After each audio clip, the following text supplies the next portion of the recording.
Good. So, also official welcome from my side. We're super happy to show off a bit our awesome space here and host meetups. So, we're very thankful you're here. Very warm welcome from my side to Dynatrace. So, what is Dynatrace? Every day we come everywhere in touch with software, being on the railway station, flying somewhere on your phone, even if you turn on your TV, everything runs on software.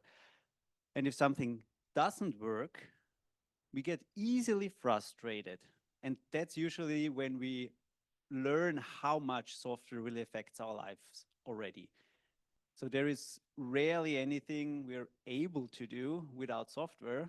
Also, if you look at new kitchen appliances, they all run with Wi-Fi. I still don't know why, but and what Dynatrace focus is, we try to solve this inconvenience when you see blue screen on the railway station, at the airport something is not working, the checkout on Black Friday is too slow. That's what we try to make better.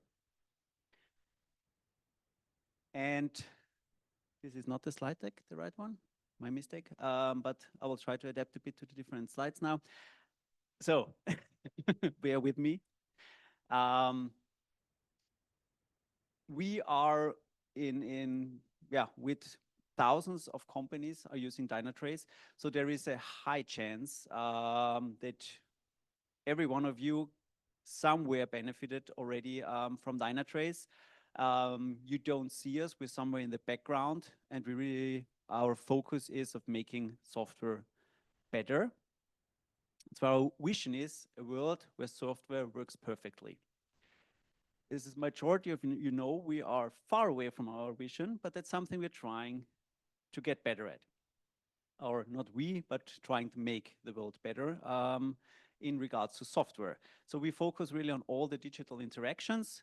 And our mission is, when we look into our customers, they are companies, software companies, but also bigger companies like banks or airlines who use software to help them delivering answers and on why something is broken, why something is not working, but also being able to use this huge amount of data all these companies are sitting on for helping analyzing them, but also making automations based on this huge amount of data all the software is collecting.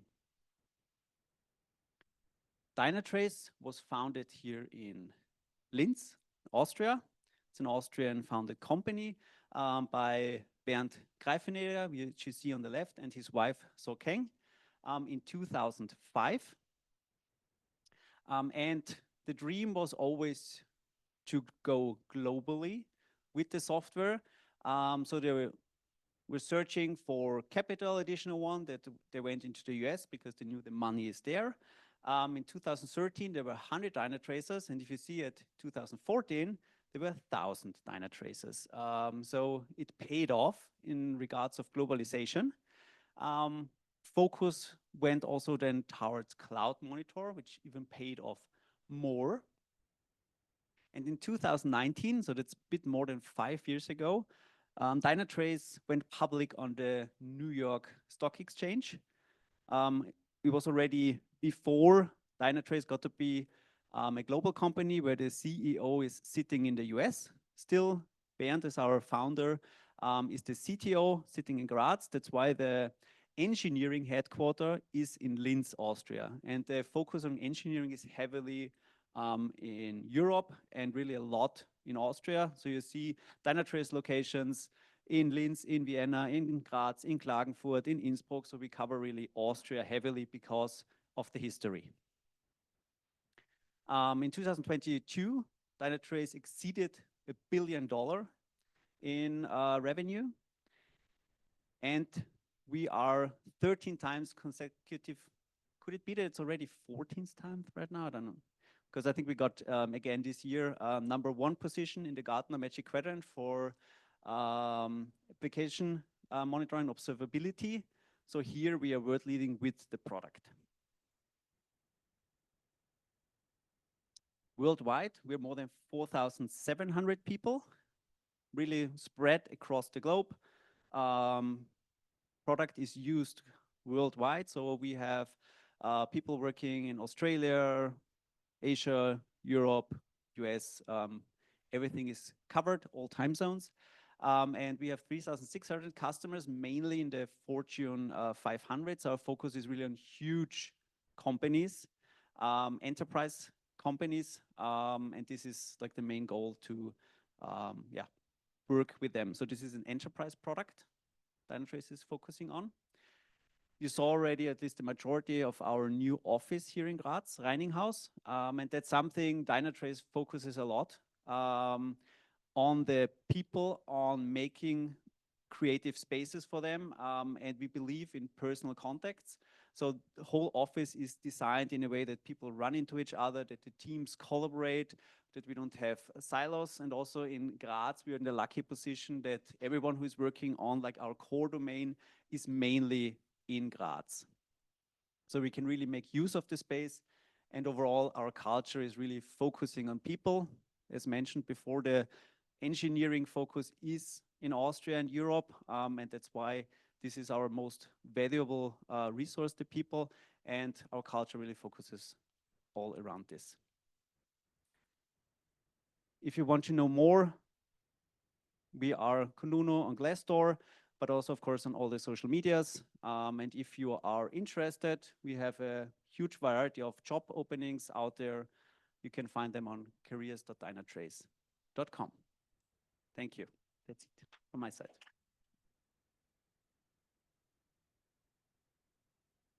Now we can move on to the presentation. So please, Wolfgang, the stage is yours. So, yeah, it's working, I think. Okay. Thank you very much for coming first.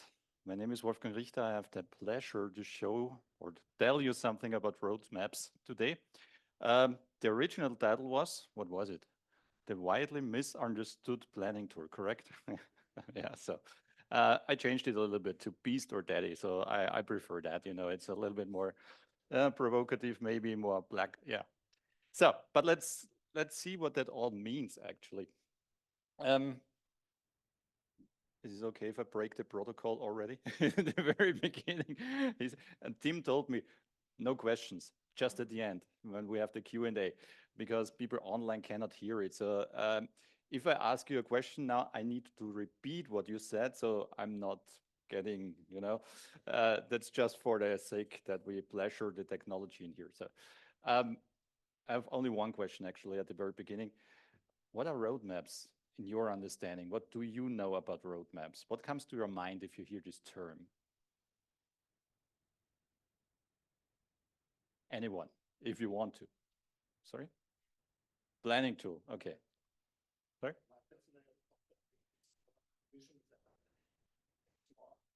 More on vision than on planning, okay. Yeah. A timeline, yeah, okay. Sorry, say it again. Timeline as well, yeah. They are wrong. Everything is wrong. Nothing is for real, anything like that. Yeah, okay, so timelines, plans, they are wrong, maybe something like that. You're maybe focusing more on the vision and things like that. Okay, let's go a little bit into details of the theory, actually. Let's read this sentence word by word. What is a roadmap in business? A business roadmap is a visual representation of an organization's strategic goals, initiatives, and plans for achieving those goals over time. Yeah? I mean, we have already in here time, so that means timeline cannot be so incorrect. Yeah, it has something to do with timelines. Here it says business roadmaps. I mean, you can replace it by product roadmaps, project roadmaps, program roadmaps, whatever roadmaps. Yeah, so it's pretty much the same theory. Yeah, but we stick with this term business roadmaps for the sake of, or for just for this talk. So let's go a little bit further. A business roadmap outlines an organization's vision. So yeah, it has something to do with a vision. It should give some kind of direction. as a vision does. Yeah, so that means if the vision is a part of the product roadmap or of the business roadmap, it gives you directions. Okay, I think we can agree on that. Yeah. Okay. It provides a high-level view of how to achieve strategic goals. There's already a keyword in there, and the keyword in here is goals. Yeah. I will go a little bit more into details about goals in the next slide, so let's skip that for the moment. And it serves as a guide for aligning teams and resources towards common objectives, goals, whatever. Yeah, the vision maybe. So I have taken one example from the vast amount of models and templates you can find on the internet, and this one is from Roman Bichler. If you heard this name before, I think he has some very good ideas about how to plan, about product ownership, about product goals, goal setting, etc., etc. And what I really like about this template is it has this 4-layered approach, right? So in terms of goals, goal setting, and he says that's his goal setting framework, we had at the top level the vision, the ultimate purpose of something, which is, if we think about the timeline, goes way into the future. I mean, if we talk about software, I mean, the life cycle of software nowadays, or how long it takes until it has to change again, is not 5 years. And it never was. Well, actually it was in the very beginnings, but nowadays it's, what is it, 5 weeks? 5 days? Yeah, something like that. I mean, mobile apps is probably 5 minutes nowadays. So 5 years is a very long time. At the next layer, we have user and business goals. And there is something very important here in here.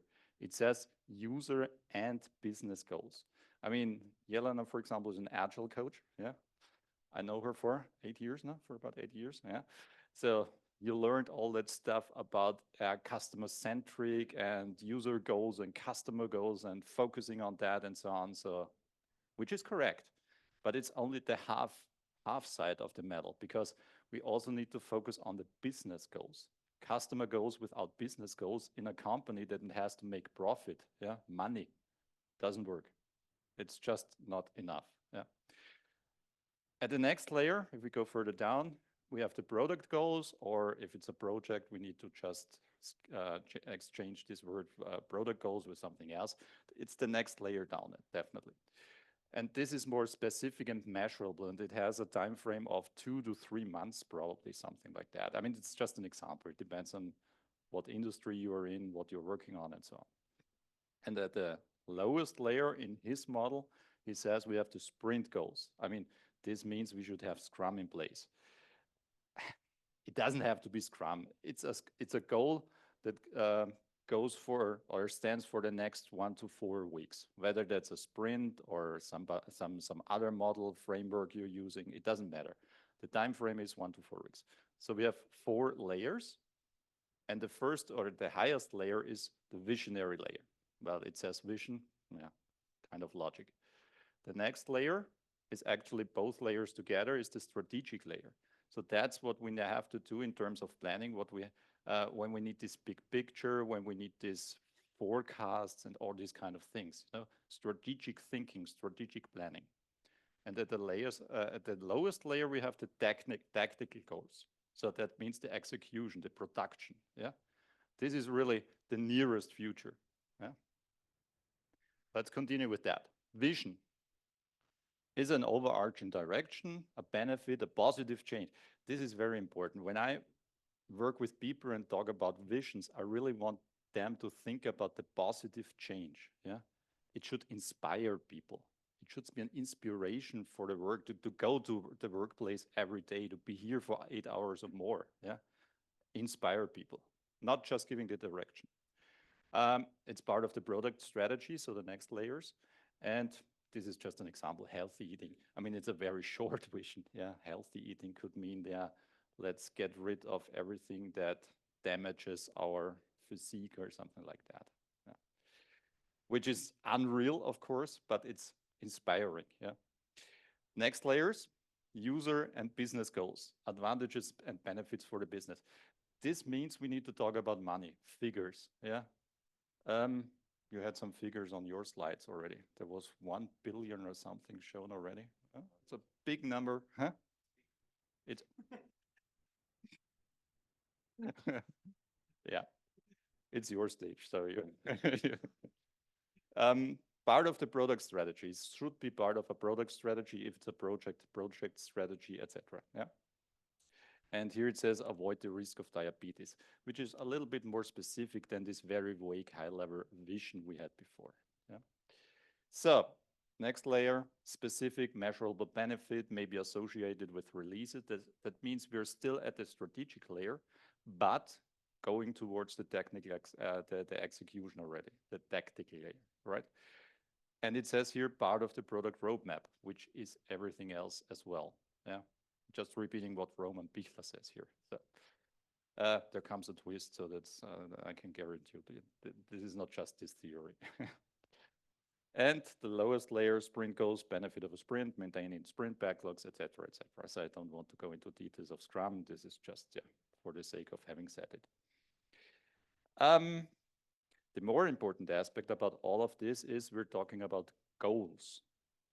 So I'm breaking the protocol again. Sorry about that. What are goals actually? What comes to your mind is if you hear this word goals? Future. Yep. Sorry? World domination is a goal? Yours maybe, yeah. I don't want to have this burden. No. Sorry? It's a direction, yeah, it gives a direction. So we know where to go to, where to aim at, yeah? Focus can help to get focus, being focused on something, yeah, definitely. Satisfaction when? How to satisfy the customer? You mean a goal should be there to satisfy customers, for example? Yeah, why not? Should be measurable. Cool, a good goal. Yeah, we have this SMART theory, you know, they should be measurable. We know when we have reached it. Yeah, absolutely. Anything else?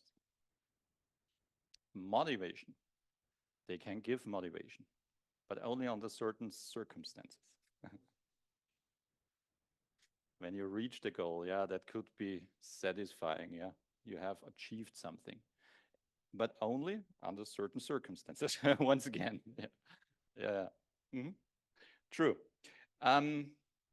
It helps also to work towards getting this buy-in of people. Yeah, if you have goals, if you can be clear and specific what the goal is, you probably get more easily this buy-in. You know, it's not just because people know, okay, this is the goal. If I've reached it, then probably I'm satisfied. I can celebrate whatever I want to.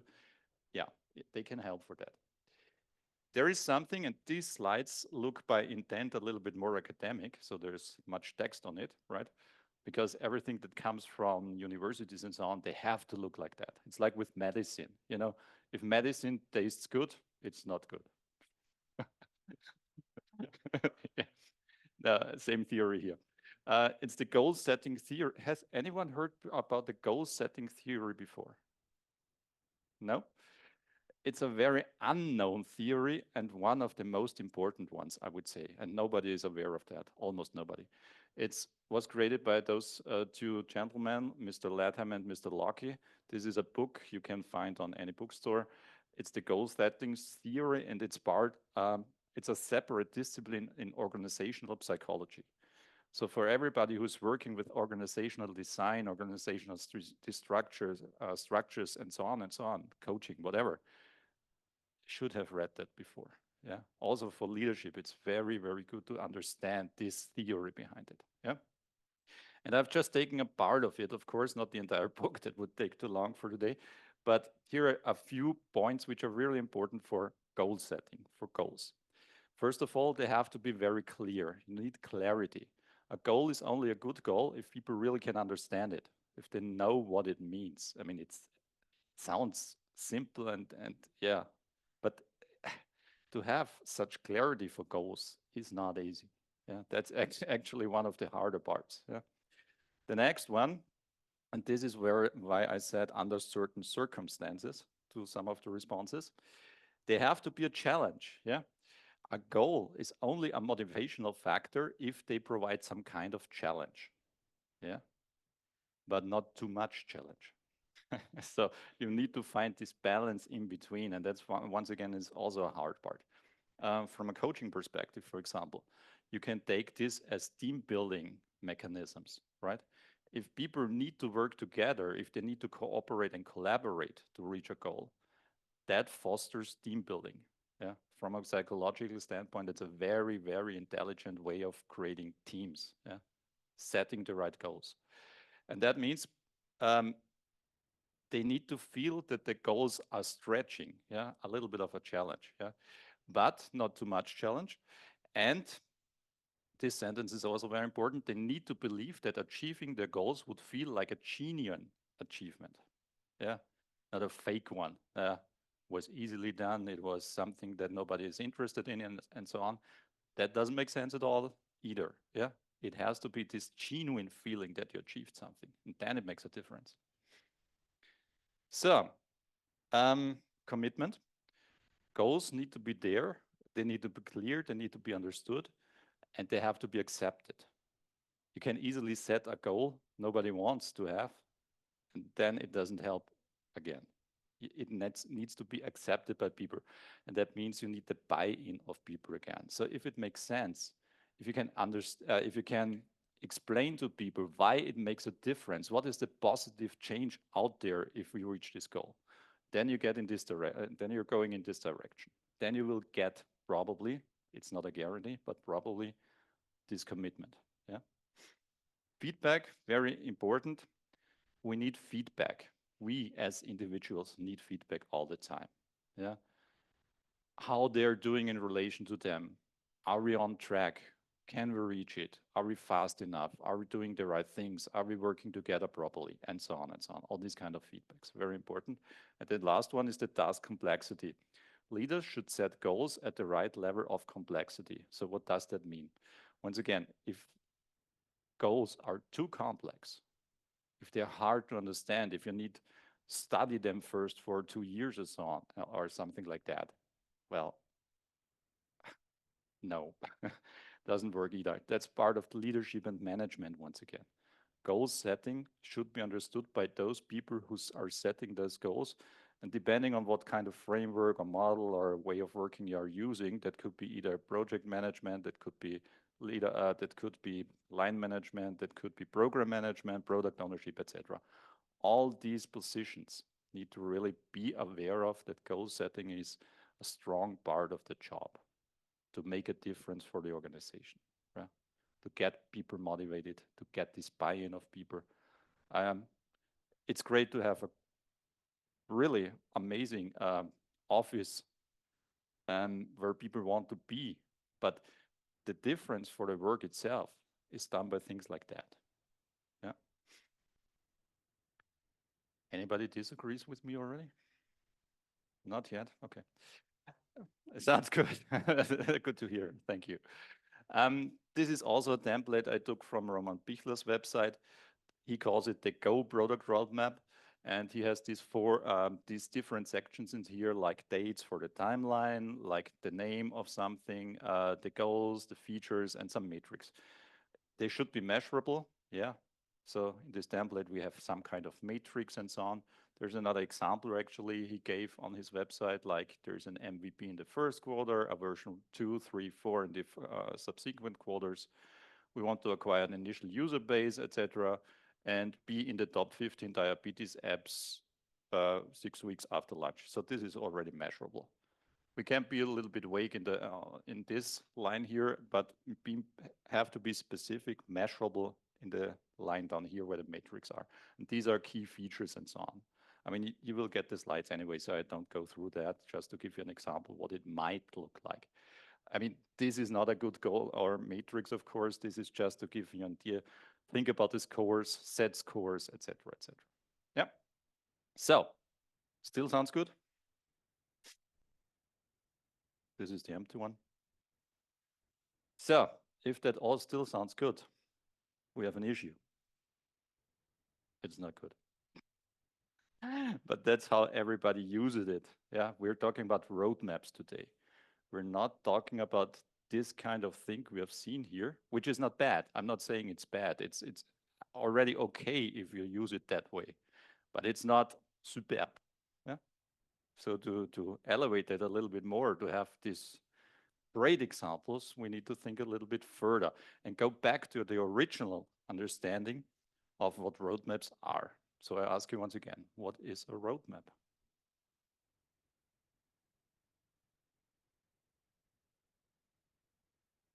If it's not that.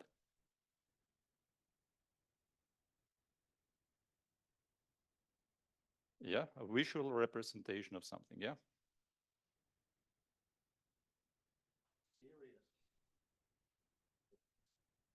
Mm-hmm.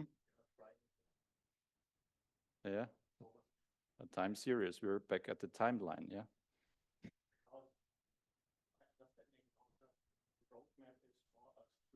Yeah, a roadmap is more street. Yeah, more stops. Final destination, probably, yeah.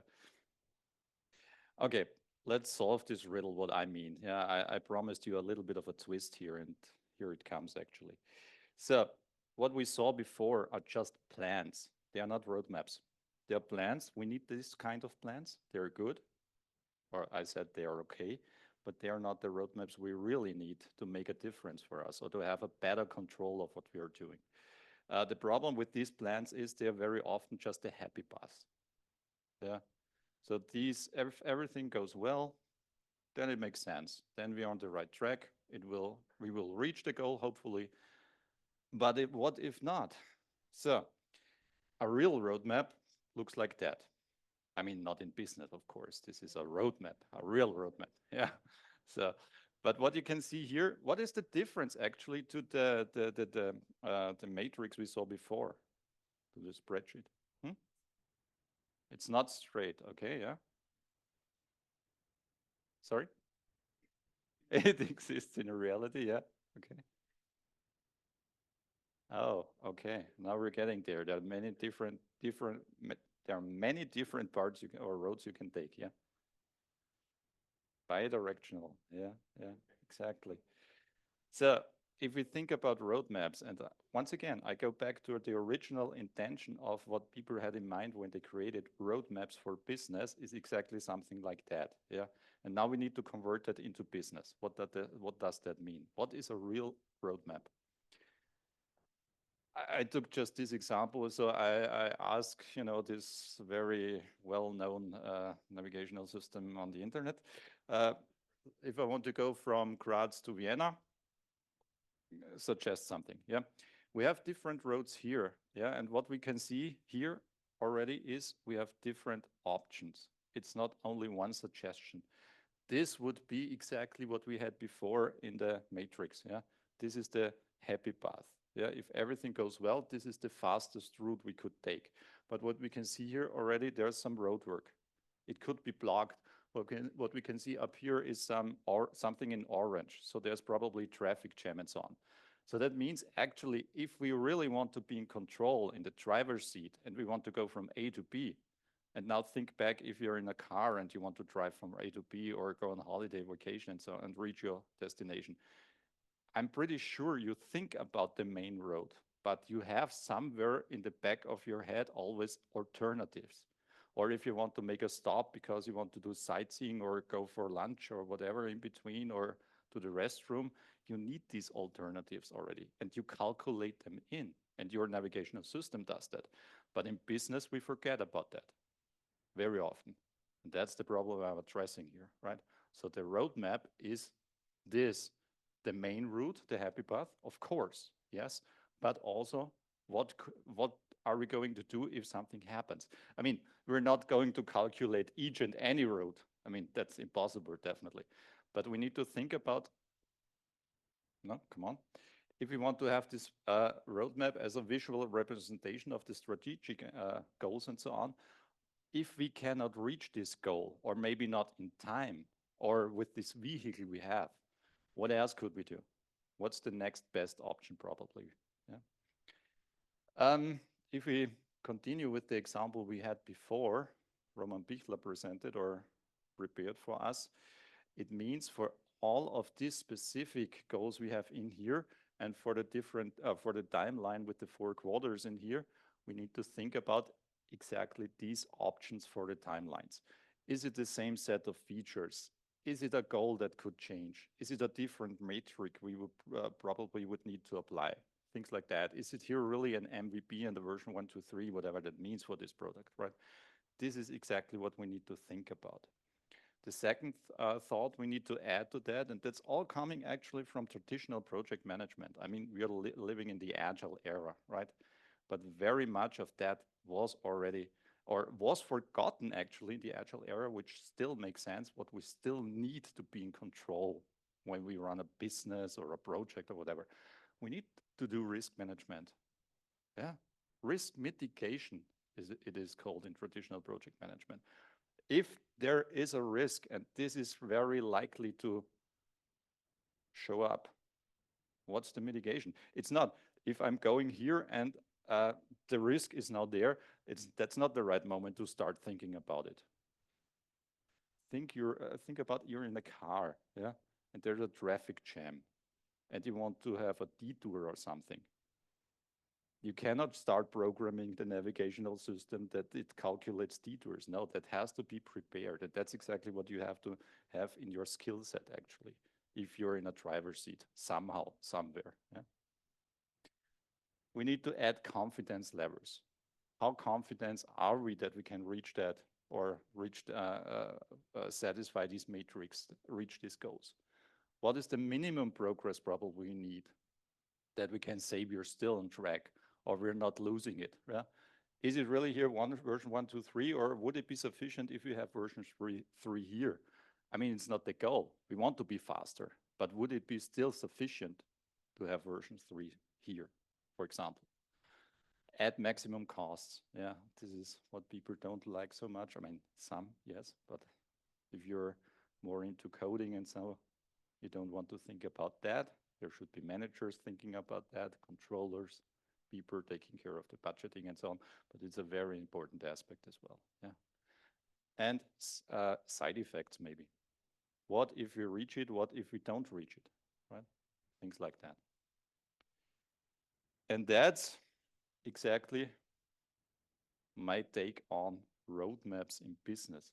In addition to the main route we've seen before, you know, this matrix and so on, we need to find the risk according to the probability of a risk, plan mitigation, potential detours, or even alternative transport. Yeah?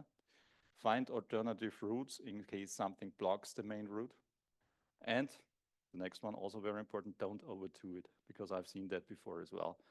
People are so afraid of risks that they try to figure out 20, 30, 50 detours and things. Now, if the risk is high, likely to appear, then do a calculation and prepare something that you can steer the wheel around. If not, well, then take the risk, I would say. And for all of that, you need to know your map. You need to know where you're in, where you're driving or flying or swimming or whatever it is, right? Know it exactly. And somebody should be in this position to be aware of that. Yeah? And that's my take on roadmaps in business. Thank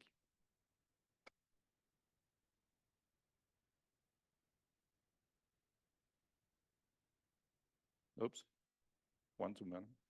Ah, yeah. My name is Wolfgang Richter. I've seen one joke, sorry, can I just, yeah, because it was one of my favorites. There was a comedian at, I think it was America's Got Talent, you know, this casting show. And he was from, I don't know, he didn't speak English very well, and he had really, really bad jokes. And he said something like, if you want to follow me, that's what I look from behind. But you can follow me here. Thank you very much. Thank you, Wolfgang. Now we will move on to the Q&A section. So you can please stay here. Okay. And yeah, Vanya will moderate the session. Hello, everybody hears me? Hello. Good. I'm fine. Thank you. Okay, so we have some questions for you. You mentioned strategic goals while we are using roadmaps for operational goals. Are we doing it wrong? You mentioned strategic goals while we are using roadmaps for operational goals. No, it's not wrong. These were just examples. So you need to expand that to, this is coming from online somewhere? I don't know. Can be either. From the room? Anybody in the room? Because otherwise I'm looking at the camera. So this is the camera.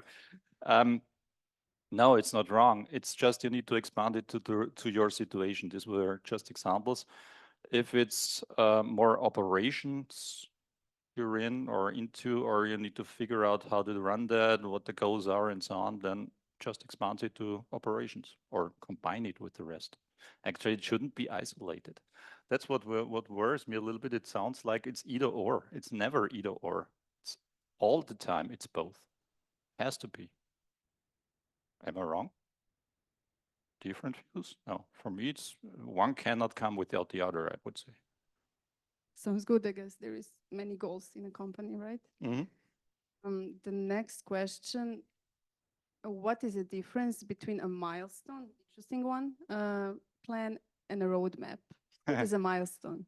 Yeah, milestone is exactly what we have seen before. I mean, you can replace product goals with by milestones, just a different terminology. It's coming more from the traditional approach of planning, and product goals is actually coming from product management, but became so much more popular during the agile era now when we had product ownership and so on. But milestones is pretty much the same idea. Yeah, just a different concept and from a different century. I have a Yeah, exactly. Didn't I say that? No, I didn't say it. Thank you for reminding me. Yeah, exactly. That's what we saw before in this example when we saw this road plan with the timeline and we had these product goals in between. These are exactly then milestones probably in a different model or framework. We could also have milestones in a sprint, for example. Milestones within a sprint, yeah, sure. Small ones. Good, thanks. The next question is, what do you say if I claim that roadmaps change anyway, so better just have a vision and a backlog and not to pretend an ability to make a roadmap?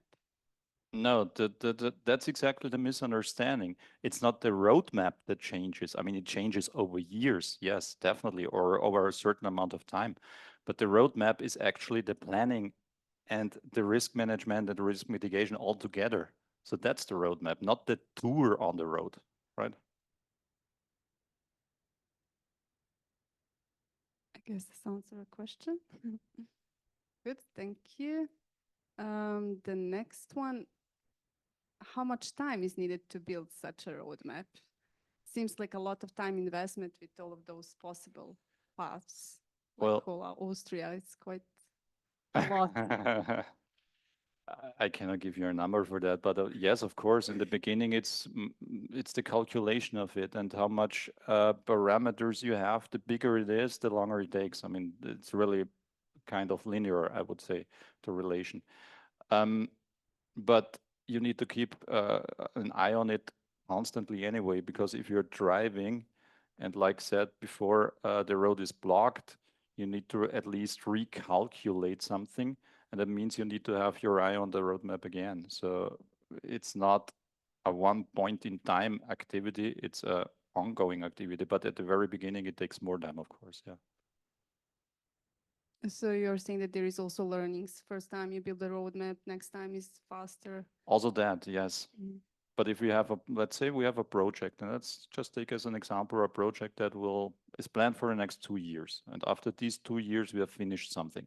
And there's a roadmap for this project, what we can do. That means before we start the project, somebody needs to sit down and figure out what all the parameters are, what are the influences, what kind of risks do we have probably, and factor that into the roadmap. And that takes a while, of course, in the beginning. Yeah, but it's worth the investment. Having just a vision means you don't know what the route is. You don't know the road. You cannot calculate alternatives. It's possible to do that, but exactly, this is one of the dysfunctions I see so often in organizations. And can I switch back to the other So? No. Oh, wrong direction. So the problem with that is if we have only the vision and probably something down here at the tactical layer, you have exactly this disconnect in between. And that's when people start to have problems. That's very often when you have also these social effects that people say, what are these on top thinking? They have no clue what we're doing here. Yes, of course not, because we don't know why we have this sprint call, because the sprint call should pay into the protocol should pay into the user and business goals, and that should pay into the vision. So if this is disconnected, if this is missing, then you go directly from here to there, and that I've never seen that working.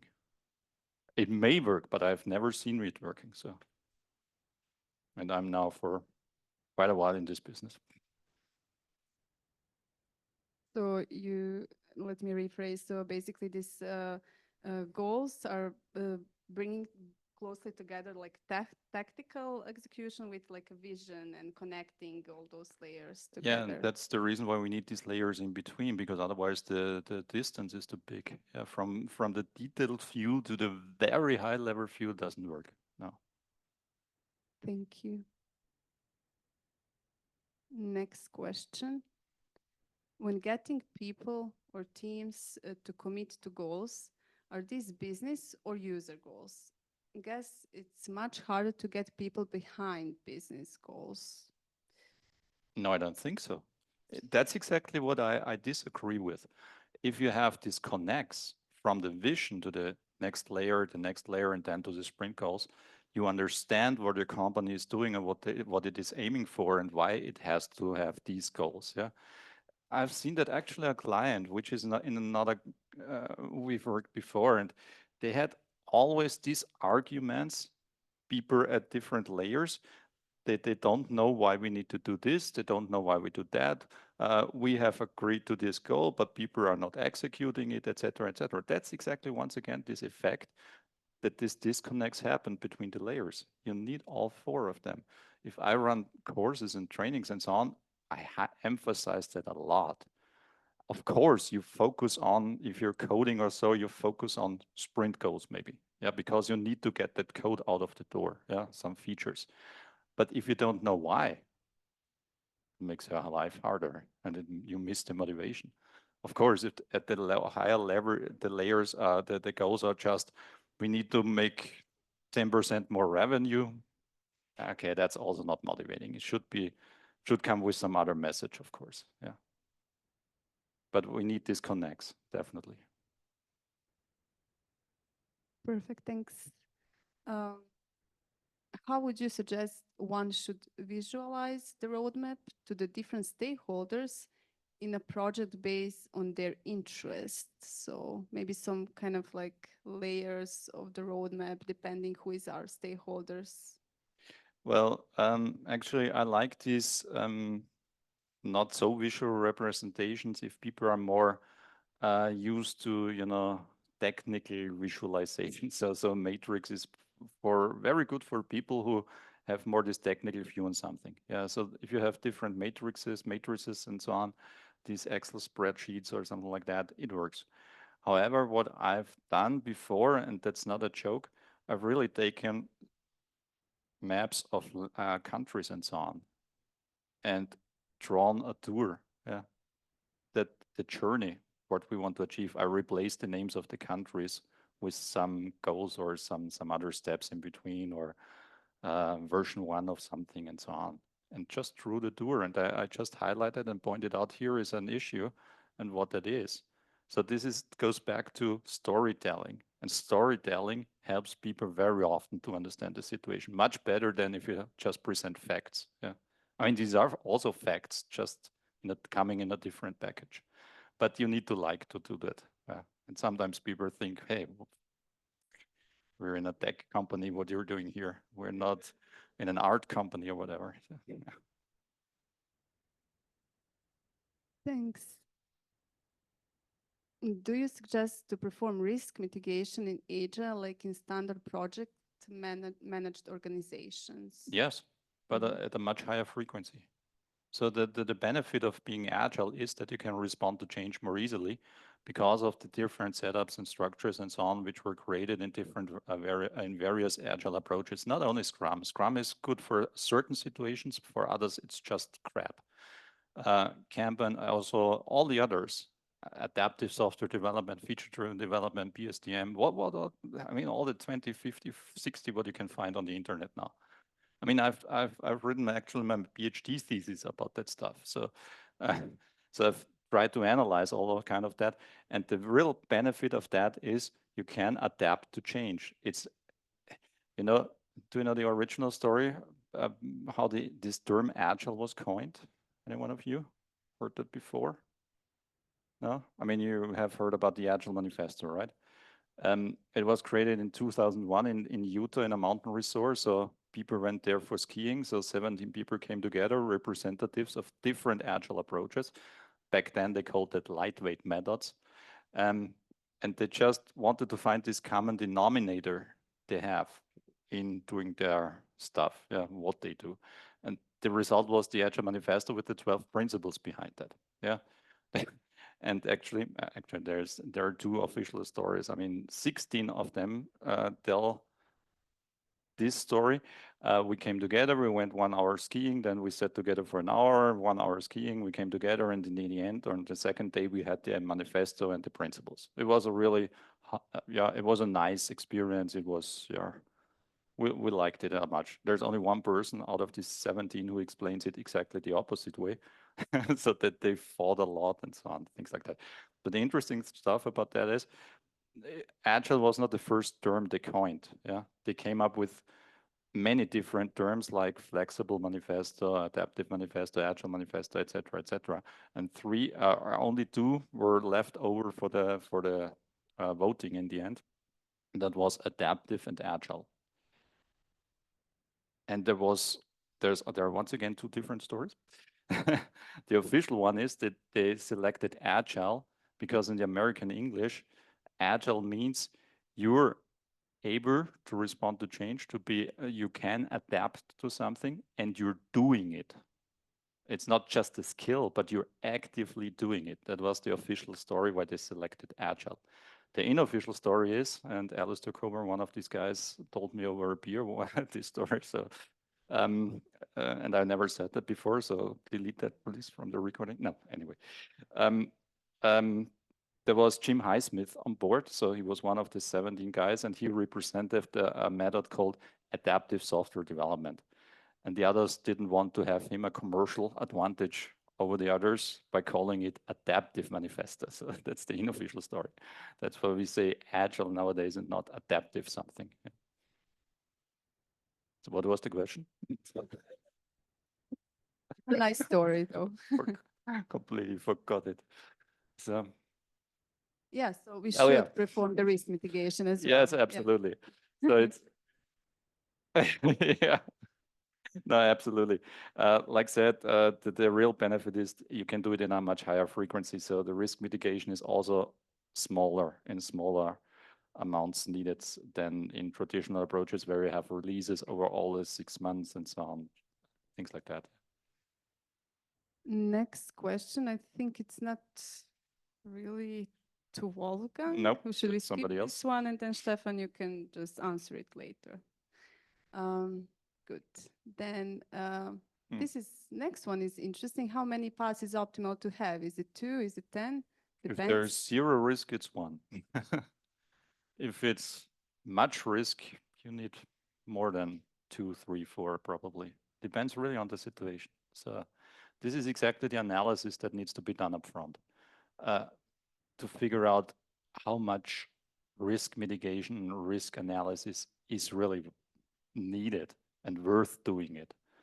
Because like I said, if you cannot find any risk that's showing up at a percentage more than, let's say, 30% or 20%, I wouldn't calculate any alternative routes.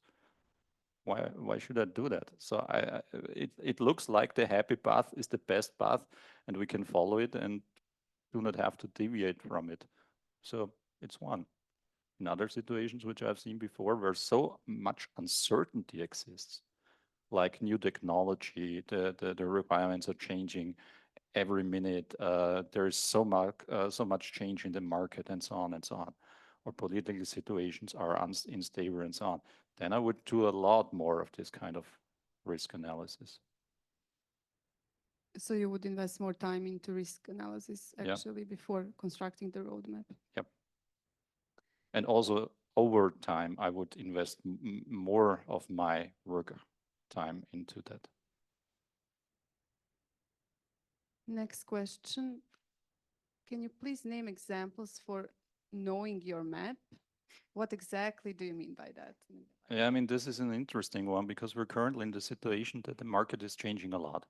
If you read the newspapers, every day you'll see that 100, 200, 1,000 people are getting fired in our region here, and not just Austria, Germany, etc., everywhere.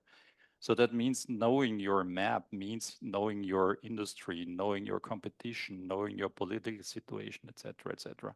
This is exactly what people in the driver's seat should do, and yeah, connect to others who are in the same position and so on. So that's exactly what I mean. Yeah, not just looking at the product and the feature and so on. No, at the surrounding. But also inside the company, right? Also, yes, absolutely. Thank you. Then to next question, if you still have time.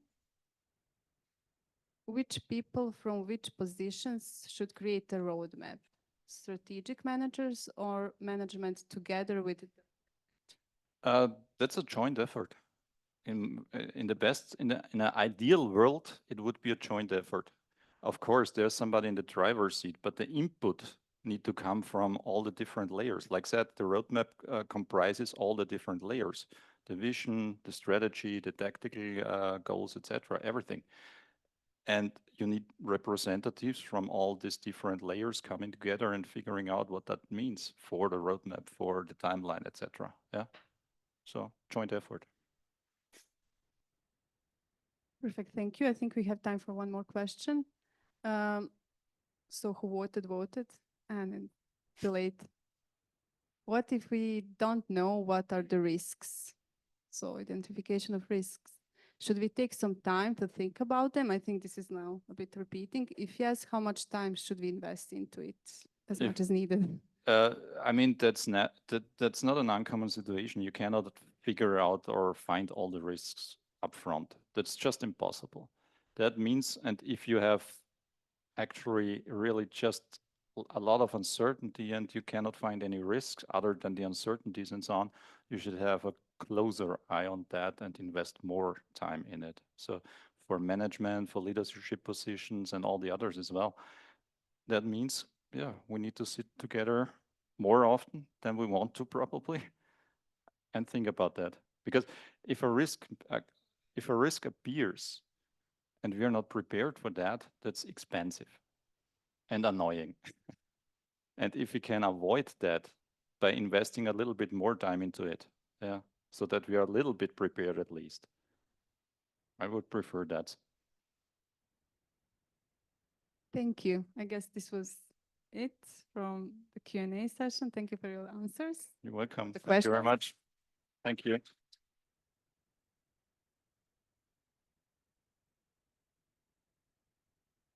So thank you very much, Wolfgang, for all your insights and your stories.